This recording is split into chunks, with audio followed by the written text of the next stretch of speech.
Alam ni Santa Monica. Na nagkataon naman ngayon na kapistahan ni San Bartolome, no? Ang isa sa 12 alagad na Jesus na natagpuan natin sa Ebanghelyo ni San Juan sa pangalang Nathaniel. So bahagi ho, no?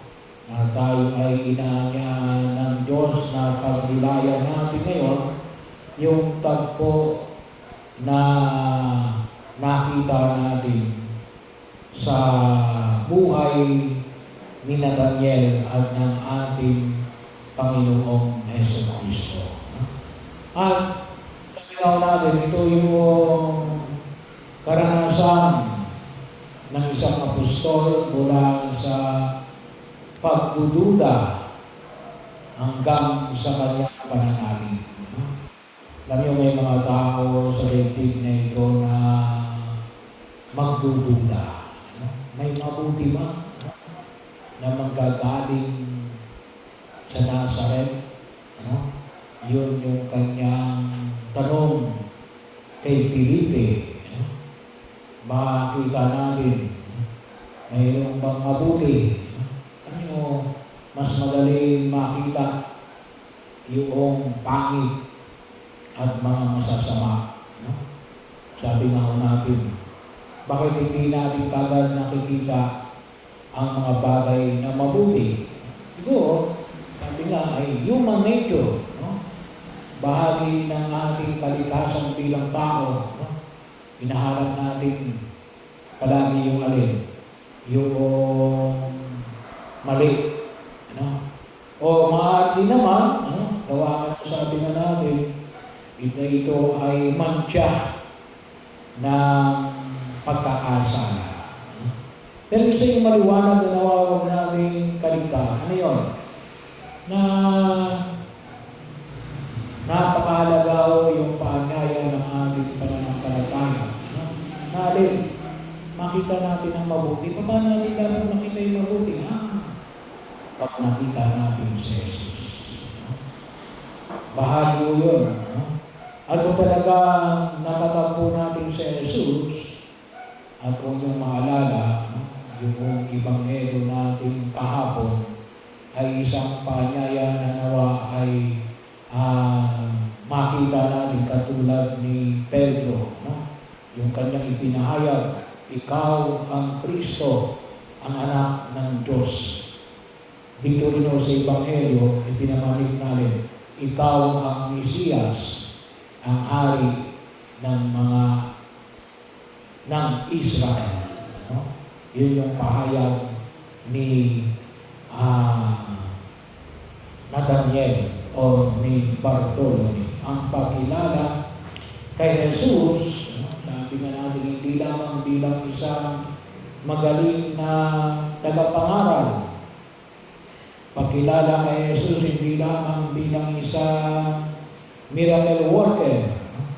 Hindi lamang pagkilala kay Jesus bilang nagpapagaling sa mga may sakit, ngunit yung pagkatagpo kay Jesus bilang Panginoon at Diyos na nagliligtas. Kaya sabi na natin, baka kaya hindi natin kagad nakikita yung mga bagay na mga mabubuti. Bakit? Baka hindi natin nakakatagpo si Jesus.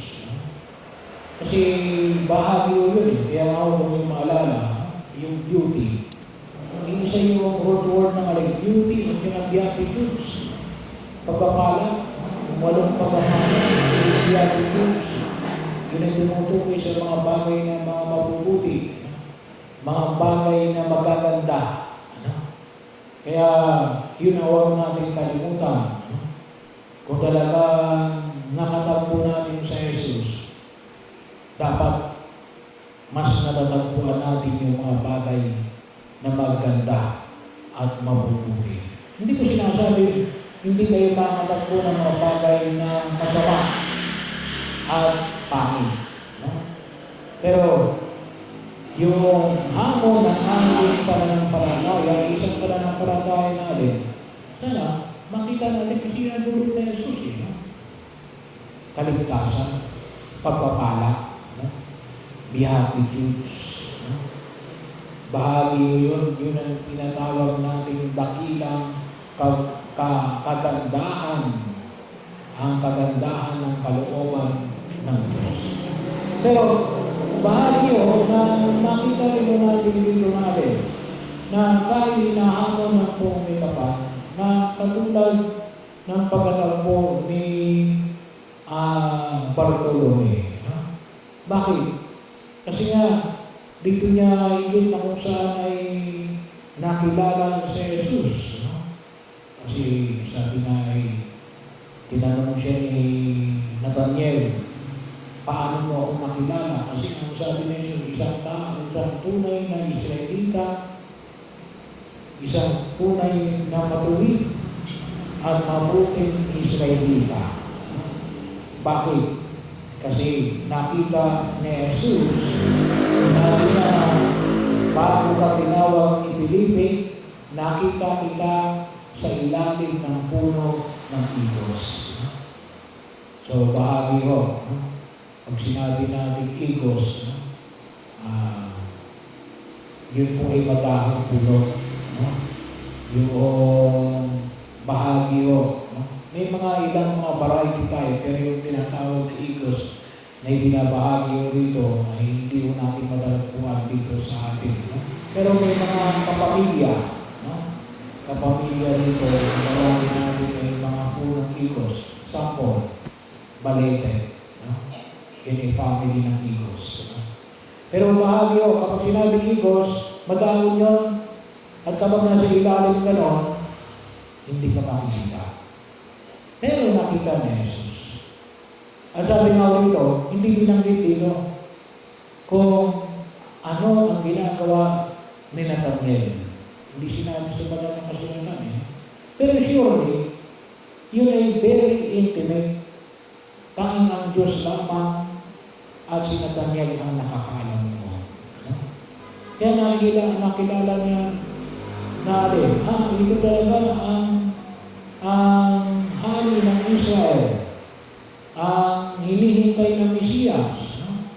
Kasi nakita niya siya doon sa kung tawagin natin very personal na kanyang gawain na tutusin, siya lamang ang nakakaalam at ang Diyos.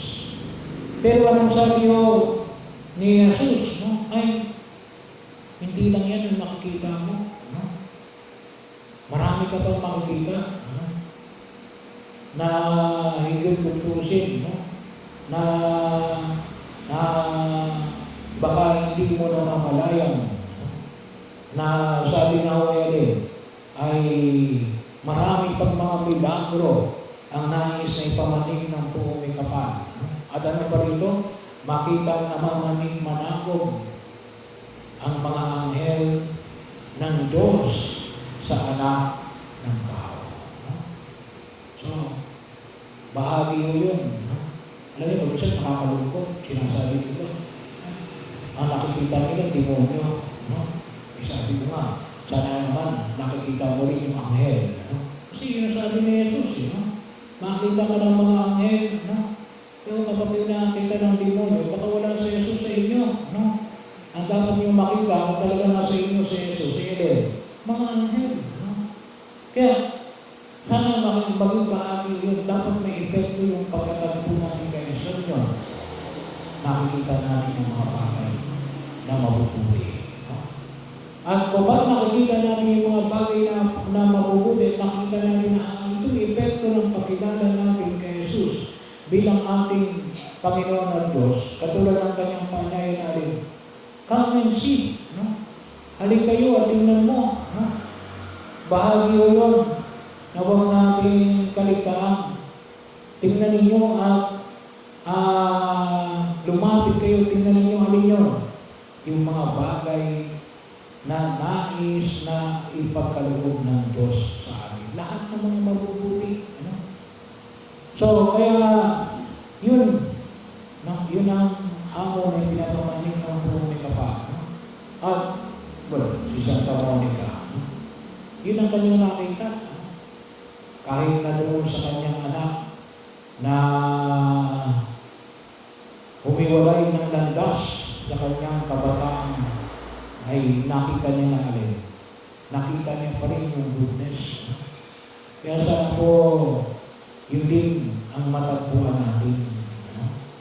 At magpaalala sa atin na ang hanapin natin sa ating pagkilos sa daigdig na ito ay ang mga bagay na mabubuti. Bakit? Nakatagpo natin sa Jesus. At yun ang gusto niyang ibigay sa atin. Ang mga bagay na mabubuti. Ang mga bagay na nagpapala sa atin. Dahil sa siya ay naparito upang tayo ay bigyan ng kaligtasan at buhay